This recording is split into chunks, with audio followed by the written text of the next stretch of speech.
Welcome back. I am attorney Tammy Saltzman, and you are watching Divorce Connection Network.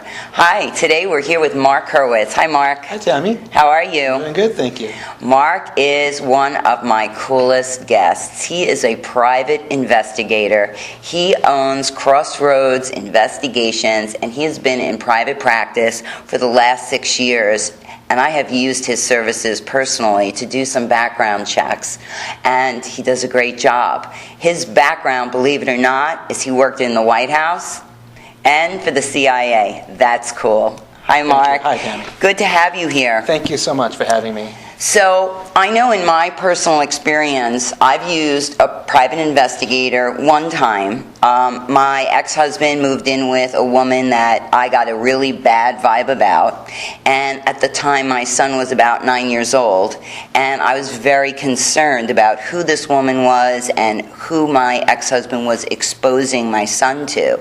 And I did a background check, and you were kind enough to assist me with that. So, thank you. My pleasure. And the information that I got provided me with valuable information that helped me make decisions with regard to what was in the best interest of my child.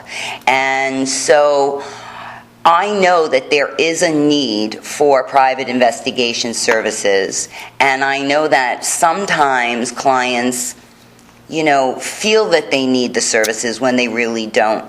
So I've invited you on the show to talk about what 3 tips you think any couple out there who is divorcing should think about if they think they might need a private investigator. So Sure. What would be your first tip? Please tell our audience. Well, the first thing I would suggest to anyone who comes to me, to Crossroads, thinking about hiring an investigator is, have you spoken to your attorney? And I probably am a bad business person because I talk myself out of business sometimes.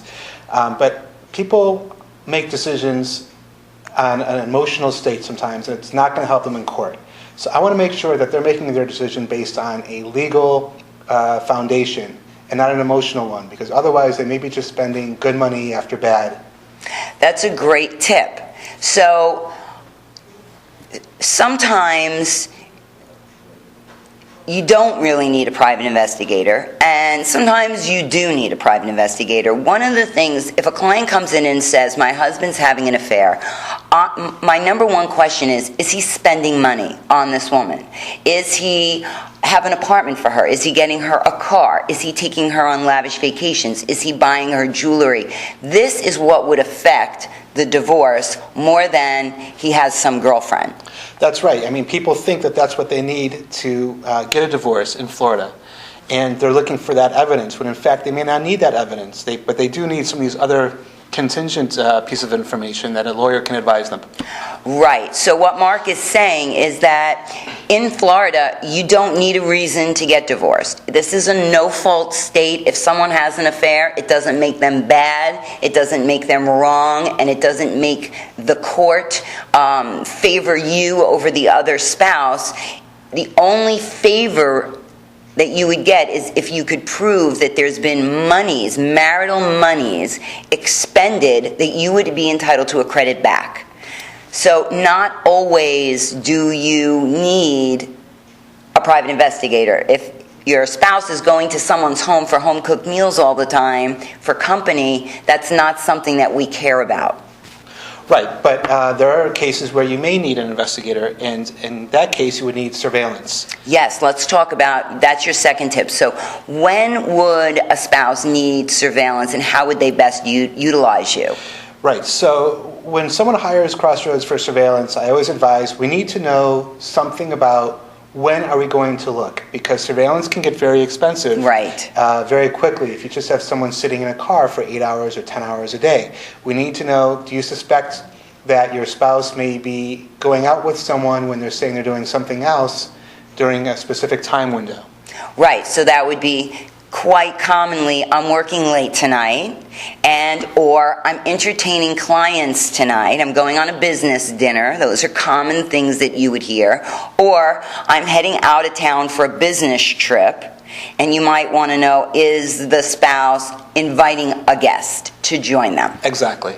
And that's something that we can do and document with video and photo and prepare the reports for that. Right. So you wouldn't want to be sitting outside the office for 8 hours waiting for that spouse to then go on the dinner appointment. You would first start your surveillance at 5 o'clock. When work gets out, watch where the spouse is heading, who the spouse is meeting with, take photographs, document, try to get copies of dinner receipts, that kind of thing. Is that correct? Absolutely. We don't want to take advantage of our clients. We want to set it up so that they spend the least amount of money possible to get the most information that they can. Okay. Yeah. So that's important. So you want to, when you do hire a private investigator, if you want surveillance, make sure that you have a specified time frame and know how much is this going to cost me per hour. Do the calculation yourself. If you're paying $250 an hour and they're going to sit there for 10 hours for one day, that's $2,500. That adds up very quickly. So that's great advice. What would be another reason why a couple considering a divorce would want to hire a private investigator? Well, the most common reason that we get hired in divorce cases is for asset searches. And this is really wide-ranging. We start with hard assets. What properties does a spouse own? Are there mortgages? What vehicles do they own? Do they own it outright or are they leasing? What bank accounts do they have? Where are the bank accounts? How much money are in the bank accounts? There's the brokerage accounts. How much money are in those brokerage accounts? Then there's corporate affiliations. Does your spouse have any companies that he or she's opened? And are there properties under those entities? It can go on, but we need to know exactly what the financial picture is to help you with your case. What if the spouse is not forthcoming with all of the bank accounts? Are you able, using a social security number, find bank accounts in the United States and outside of the United States? Yeah, we do a nationwide bank account search. Actually, we don't charge if we don't find anything. And as far as overseas, we need to know what country to look in. And those prices vary depending on the country. But yeah, we can do international asset searches as well. How would you determine which country to look at? Well, we would have to work with the client and their attorney to deduct the best guesses. And a lot of those are either no hit, no fee, or very low fee if we don't find anything, to mitigate the risk of searching.